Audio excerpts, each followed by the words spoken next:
গইতে গরুটা আদা মরা হয়ে গেছে। ও আল্লাহর বান্দারা, এগুলো শুধু মূর্খতা আর কিছুই না। তুমি কোরবানি দিতেছো আমার আল্লাহর জন্য, কার নামে দাও কেউ জানার দরকার নাই, আমার আল্লাহ জানলেই তো যথেষ্ট।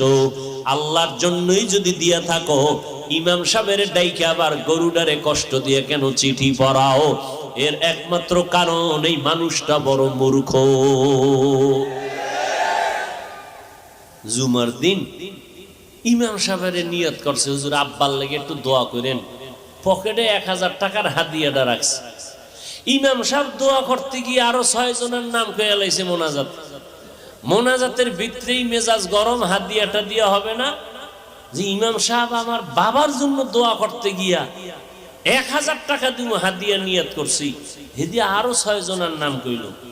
এবার পকেটে খুঁজে টুইজা 200 টাকা দিছে যে